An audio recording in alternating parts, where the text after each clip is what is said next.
Hi everyone. I know that this is pretty late right now. Actually, in fact, it's almost like 10 minutes to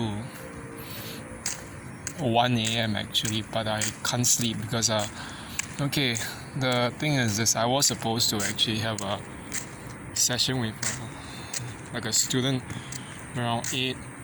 But knowing that students' tendency to be really kind of slow in things, and then today is actually Valentine's Day.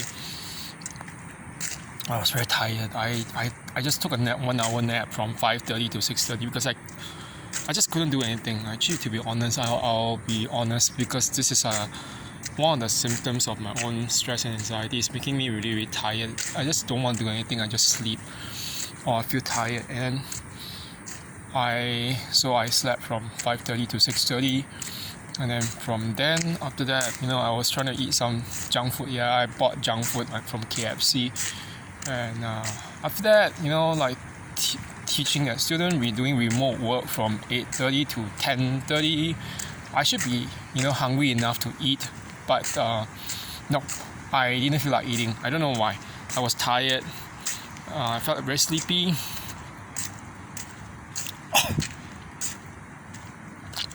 Yeah, on top of that, I felt like I had a kind of strange aversion to food, which kept returning. So normally I don't have it. I mean, I'm just recovering from that, but it just came back again, and then so everything dragged on until around 11:30. They decided, okay, you know what? I'm really hungry. I need to go and eat, because I can't sleep on a really empty stomach. It's not good for my stomach. I shouldn't be sleeping on a full stomach either, so that's why I'm taking this walk, but it's really just late. And I finished eating around 18 minutes past midnight, yeah. So this thing is going to be my sister for a long time. And okay, what do I mean from all this? The whole thing about this thing I'm actually going through, is all stress related, and I always kind of, just talking about what I said sometime long time ago. I think maybe was that last year or the year before last. Yeah, I think there's a year before last, when I was actually almost like kind of recovering from everything, and I said, Bessel Van der Kolk's Bessel, Bessel, Van der Kolk, VANDERKOLK, Kolk, that his book about the body keeps a score, that the premise was basically that our body has a kind of memory, or psychosomatic memory, that's a kind of attached to it. Like when we go through certain kinds of like events, certain trauma, maybe our body just develops those kind of adaptive and sometimes maladaptive mechanisms to actually deal with it. Okay, so we can end up that the event can be like years and years or even decades away, but our body still remembers it, or tries to actually react in tandem to that, and is linked to our neurological centers in our brain. So I kind of realized that this is actually all these are coming back this year, since actually the end of last year. And I mean, it shouldn't be that way, because it was like, even if I were to count the exact time, or to backtrack to when it really happened, all this, the traumatizing events, they were like only in 2015, 2016, during a time of narcissistic abuse, when I was like surrounded by narcissists in my life, but including one main one. But even then, it's like, the body does kind of, and then of course I was saying that I had a kind of trigger event, realizing that one of the person who followed me on my social media turned out to be a colleague of one of the ex-abusers, so which led to the kind of sudden gastric reflux, indigestion, heartburn, and yeah, basically, and I carry it with me throughout, even the time when I was in Georgia and Armenia. I couldn't enjoy my food and everything, although I should be able to finish food. Normally I would finish my food quite easily, but it just didn't end up that way. And then of course, weeks of, I mean, strange things. Even before that, right after that, choking accident I had in October. I mean, I still could eat food normally, but now the PTSD is kind of like making me develop certain kinds of food aversion. So I jokingly told my mom I am suffering from anorexia, although it's not true that, but I mean, like, it's a kind of eating disorder in itself. So and I don't feel like eating. Yeah, I don't feel like eating. Sometimes if I do eat, if I do want to eat, I want to eat really, really unhealthy, or things that I don't, unhealthy food, or things that I don't normally eat. And even I got kind of aversion towards the food that I normally eat, which is supposed to be healthy. Things like grilled chicken breast, what else? Grilled chicken breast, fish soup, and I mean, they're not going to induce, or even hard-boiled or soft-boiled eggs. I mean, they're not going to induce any choking, because now there are no bones in any of this, and even the fish is so soft, and the chicken, which is grilled, is or grilled in the air fryer, is actually grilled such that there's still some moisture in the chicken. So in the meat. So yeah, there are no bones and whatever. So, but why am I still having that kind of thing? So, I just kind of like only. I've been doing this kind of like thinking, and I know it myself. I told some friends and some people who knew that I was going through this. I said, oh, you know what? I'm not physically sick, but I'm going through PTSD, and the PTSD is making me. My body is reacting to it. It's generating a kind of fear of food. It's for people like me, like when I was in competitive bodybuilding and everything, I could eat food. I sometimes, even when it comes to eating food, I don't have to force food down. I just eat it because, if it's not because I'm hungry, then it's because I really need that food to, chalk out my calorie needs and everything.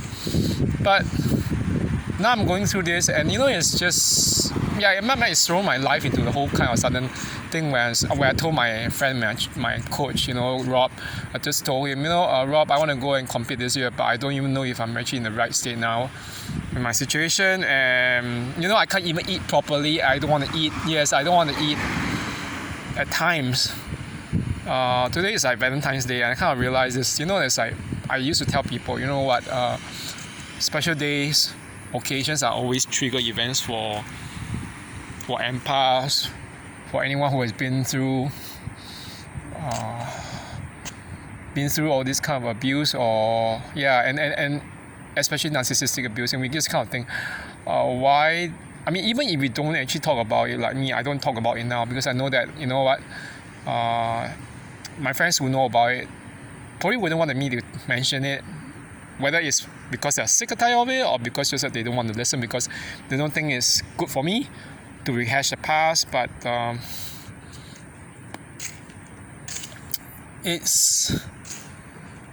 body really keeps that score, and the body will still keep that score. And I know that because my indigestion for years, I never had that thing, but since last year, I had that. And then can you imagine being in the middle of like your meal in Tbilisi, Georgia, or anywhere, Armenia, or in Yerevan, or outside, whatever, and then you're just realizing, wait, how is through? Am I going to choke my food? Or am I going to finish? I just don't finish my food. I don't want to eat, and then especially when I got sick, then I don't eat anything. I just don't want to eat. I skip my meals, and I came back with people telling me, oh, you lost a few kilograms. Of course, I mean, with all the fact that I'm just sick and I don't want to eat, I don't want to eat anything. Why wouldn't I lose weight? And it's funny. I mean, I still sometimes this is the whole thing. I take selfies in the gym to or changing room just to make sure that to check, did I lose any weight, whatever. And actually, now that I'm getting back normal, I'm okay. In fact, I think I'm getting back a lot of the weight I used to lose when I had lost when I was in traveling, and also when I was sick. But today's event just made me realize that you can't really just totally just like, it's over and then I'm recovered, healed. It's not like a kind of process. It's not like a one day thing. It's not like yeah, it's not even like few days or weeks and everything, and then you're fine because they can always come back. Yeah, you can take years, and like from 2016, 2015, all till now. Now it's 2024, and just took one freaking PTSD trigger from seeing that picture. I should have seen anyway, because I didn't even do it intentionally. It was just like on the stories of that particular acquaintance and realizing, oh yeah, so that person is related to the narcissist, the ex-narcissist in some way.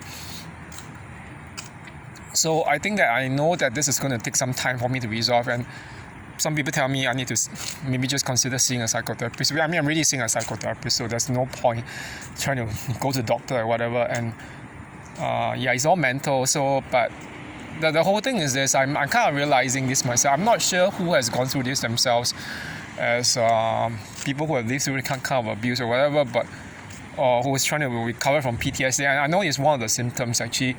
It can be a loss of appetite, or it can affect your appetite. Yeah, and some people, I heard just now from someone like this, not really close friend but acquaintance, and then he just told me that one of his friends developed a kind of eating disorder from PTSD. Okay, for certain reasons, like like the trauma from his parental relationship, and his also other romantic relationships. So that led to him, like, that friend of his not wanting to eat.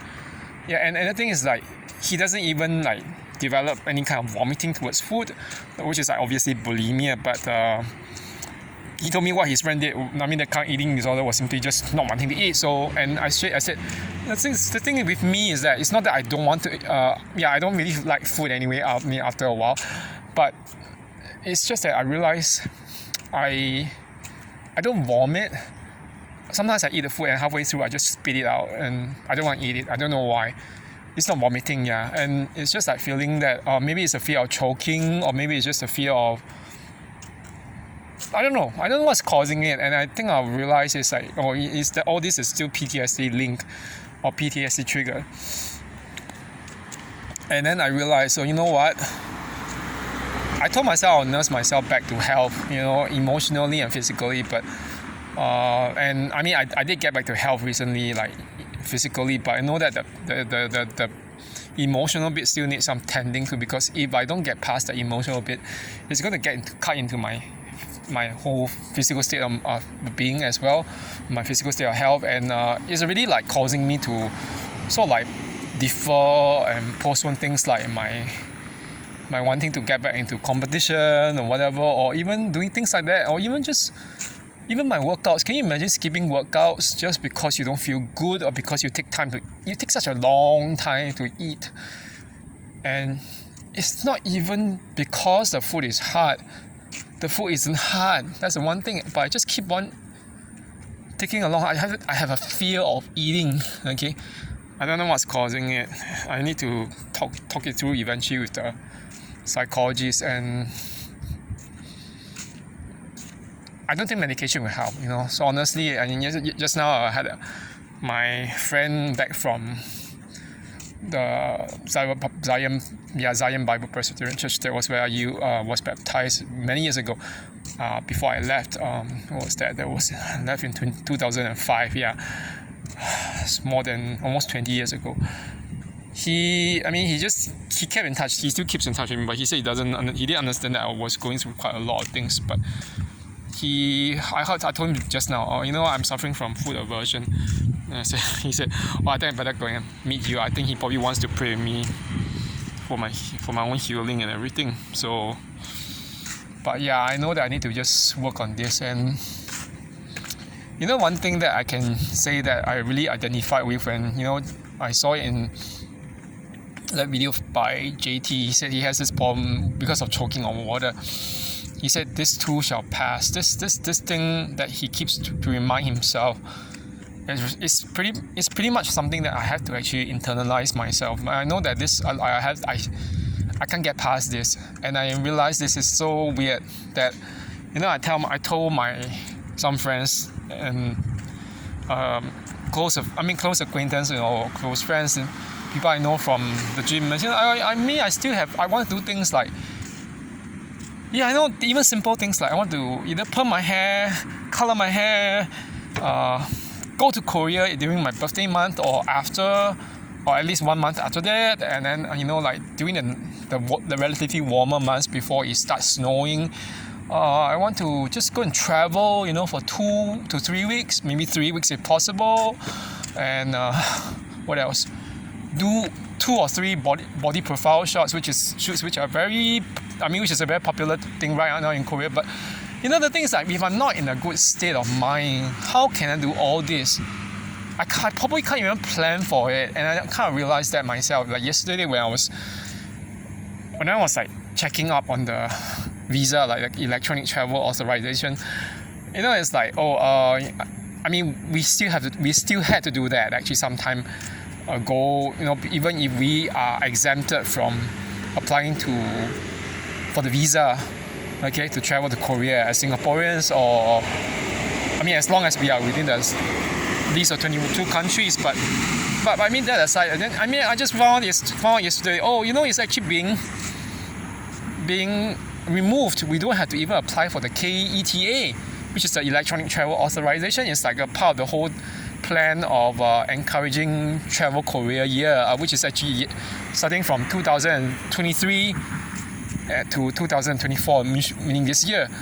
I should be happy, but then I realized, what, I had this sense of like this thing about the PTSD. I think the PTSD is causing me to this sense that, what, I must chalk up certain things, I must do this thing, I must do this thing, I must do this thing. It's not a very healthy thing, and I kind of realized it comes from a very, I won't say it comes from a bad place. It just comes from the whole thing that, a tendency that I schedule life so much, and then I was like telling myself, if I don't do this, I'll be like this, I'll be like this.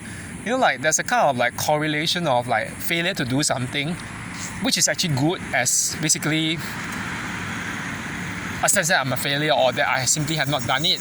I simply being a bad person or whatever, or that I don't keep to it. So it's not like that. So I kind of realized this myself. Like years ago when I was like in my PhD, I keep on deferring things. I keep on cancelling out. I do that a lot. It's not because I can't do it, but because I'm simply not in the state to do it.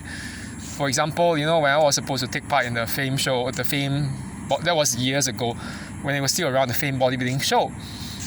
When I was a graduate student, and it was like, I was feeling like moving around, not feeling good, and at the point in time, that one friend who was telling me that, when he saw me preparing for it, and he said, Kevin, I don't think you're in a very good state, from the looks of it, because it's not that you're not in good shape, but it's just that you're emotionally, not good. And is it because of money? Or I think I was like, part of it then was like money as a graduate student. Yeah, I guess I didn't have that much of funds, but it wasn't even just that. I think that I didn't have to put in a lot of money, maybe $30 for the joining fee, but I think other than that, it was something else. It was because I moved, and I realized, I was moving a lot of houses, a lot of places, and that really made me like, it screwed up my mind. I think that's another story as to why I moved so many places. I moved in about 1 year, I moved about 4 different places. Yeah, 1 year I moved 4 different places, and some of it, the time in between is like maybe a few months in between. So it's not very healthy, but it's the kind of thing that will cause mental breakdowns. And even if you're not suffering from PTSD, it's like mental breakdowns and everything. You start wondering, is there anything wrong with me? So, but one thing that I think what that YouTuber JT said was that this too shall pass. This wasn't just said to me by him alone or anyone, but I think many years ago, one friend, he had told me the same things, like many years ago back when in graduate school. He said he knew that I was going through quite a bit. He said, don't worry, it's like, this too, he didn't say don't worry, but he said this too shall pass. He said all these things we go through, a lot of it they're not permanent, like just like we say, we have this. I think the one thing is that because all of us, we are primed as a result of our own trauma or PTSD, think that the good things won't last. I think this is one thing I always deal with. I always when I go have something good coming my way, I'll be like, is this gonna end? Or is someone gonna take it away? Is someone gonna break it? Or is someone gonna sabotage it? And then I keep on having that thing, and I still deal with it. Or even while I'm preparing for something, I might be in a good state emotionally, but halfway through there are all these intrusive thoughts telling me, will someone... But it's really the fear, it's like that kind of fear. Say, oh, will someone, or whether it's a narcissist in my former narcissist in my life, or whether it's their friends, whether it's whoever, they'll say, will someone just end up breaking it, that plan, or coming into... I shouldn't be thinking that way, like it's not a very healthy way, because I remember that years ago, many years ago, it's like 2008. 16 years ago. I can't remember. I don't really have this kind of narcissistic abuse syndrome those number of years ago. But what happened was that I remember I just, over the stress issues and moving out, everything, and then being in Toronto. The time I was in Toronto, I didn't have a very ideal living situation, because all these things boils down to money back then. It boils down to money back then. And even now. But I had and the thing was, I had paid the entrance fee. I was going to compete in that one show, and I was going to just do it before I fly back Singapore for the interim and get my funds and everything, and working part-time, whatever. And you know what? I just wanted to just stop it. And then it's like strange thing. It wasn't even costing me money, but the thing was that, from what it seems, my one friend who was his friend who was a youth pastor, he just heard from me all this. He said, Kevin, what's the thing stopping you from doing something which is not costing you money? It's like, is it like he was trying to just ascertain, and he called me, because he called me all the way when I was in Toronto. He called me from the States when he was there, and I don't know where he is right now, because it's been a long while, and for a time he was suffering from cancer diagnosis somewhere. But I really hope and pray that he's this friend Louis, last name Murray. I hope that he's actually healed from this, and that he's recovering, and now he's back serving God again. But he said, just if you don't do it, you're gonna regret it later on, okay? And I did end up doing it, but the thing is that I realized is that how many times do we stop doing something that we could have done, even if it didn't cost us much, and in fact it could have brought us something good, or at least some kind of a lesson, or some precious emotional positive emotional experience, or even just positive in all other aspects. How far did we stop doing it because of some kind of fear, whether of someone sabotaging us, or because of some issue or crisis that we're going through? I think for us, those who have been through abuse, is a very common thing, and I still go through it. I just deal with it a lot, and it comes over and over again. It repeats and repeats and repeats. So anyway, I think my as you can tell, my body clock is now screwed up because of the nap. I had the nap for 1 hour, and I can't go to sleep. I really might have to do this thing called just taking the melatonin or some sleeping aid or whatever. But nothing much I can do. Tomorrow hopefully I can just get up around 9, have my quick breakfast. Although I know it's not gonna be quick. It's gonna be like until 11 something. I just keep on dragging. It's still that food aversion again. So, but hopefully I can at least just work out and exercise or do something, and other than just spending hours and hours eating. And but you know what? This too shall pass. And as I said, the body will always keep the score, and that's the only thing we need to remember. We can't deny anything. So I think instead of just denying it, I think the best thing is to just face it. It's going to be a bit uncomfortable. I think for me during this week and next, I think it's going to be a bit uncomfortable. Holidays, like the so-called Lunar New Year holidays, are over. Basically doing that, I had a bit of a break, and I think it was okay. I could manage to at least sleep, but and also eat properly. But I don't know why. It's just a weird thing. But an even strange thing is just like what I told one friend. it's not that I don't like food. In fact, I like eating junk food. Yeah, I mean the fact that I bought KFC today, it means that I really like eating food. I like eating, but I'm scared of food at the same time. And you see the paradox of it, and it's not helping me. So I can't do much. It's gonna be a bit of discomfort for the time being, for at least this next 1 or 2 weeks to deal with it, and then going through that with the psychotherapist. And I need to pray as well and work on my own self. Yeah, but I mean, what can we do? The thing is, there's only that much we can do. And I mean, but I mean, at least we know what I'm aware of it. I told some friends that I'm aware of it. I know some people aren't even aware. They don't even go to the therapist, or even if they do, they hate the therapist. They don't want to take the therapist's advice or words seriously. And that friend was saying that the acquaintance was telling me, that close acquaintance said, you know what, my friend of mine has his own issues with this trauma and everything. As a result, he doesn't even eat, but he said I think he's okay with it. I think it's a good thing.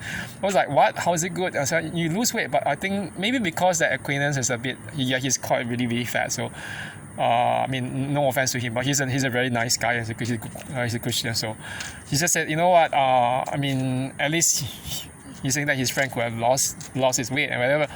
But no, I mean, you can't do that, and I know that. In long term, the body will always. It's a kind of like this thing with PTSD, with trauma. Our body tries to remember it and develops all these mechanisms too, and sometimes it's not good. Because even after the thing is over, we are still stuck in the so-called reptilian brain, the amygdala.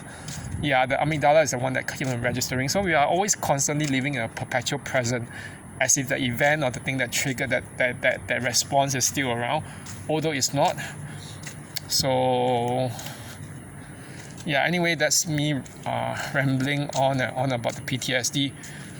But I think when I get back to it, when I actually manage to find some time to really just move on from it, I think I'll probably talk a little bit more about how to get over it. I think for me at least, I think that the one thing that I was doing just now to handle it was learning a little bit of more like intuitive eating. So instead, if I'm feeling that I don't want to eat, I don't eat, but I don't skip altogether. I did eat later on from 11 something onwards, although it wasn't a very good timing, you think about it, but at least it's better than not eating at all. And just now before I actually went out to walk, I had a little bit of vegan protein. So yeah, I'm gonna go back. I need to go back because it's drizzling and looks like it's gonna pour soon, and hopefully I don't have to end up getting wet in this rain. So it's not rain, it's supposed to start pattering and everything. So but yeah, I know there are certain things that trigger this, and I'll get back to it and talking a little bit more about how to handle all this. And yeah, so the Lunar New Year is almost, the public holidays are gone, are over. So that today is the the 5th day? Yeah, the 5th day of the 5th day? Yeah, I think the 5th day of the Lunar New Year. So 2 more days. They say everyone's supposed to make 7 dishes for lunch, because it's some special occasion on the 7th day of the Lunar New Year. But that's what my mom told me. But yeah, but you see on 16, it still doesn't matter. I think that all these things, as I always say, and of course, I think that there's another thing about it being Valentine's Day. Maybe my body is usually just reacting to the fact that I don't believe in this whole thing about love relationships and whatever, after being discarded brutally by a narcissist, and then also having multiple encounters with people, even friends who are just pure nasty people, and then realizing that, they don't care the F for you. Okay, they don't care. So yeah, either way, I'm gonna go off and I need to sleep. But I think hopefully when I take some melatonin later, my body clock will get back into some decent sleeping pattern. Yeah, it's not like very good thing. Yeah, but just what it is. But you just have to live with it and ache it out until you get to a normal state of normalcy or good health. Yeah. Okay. So anyway, thanks. I'll talk again. Bye bye.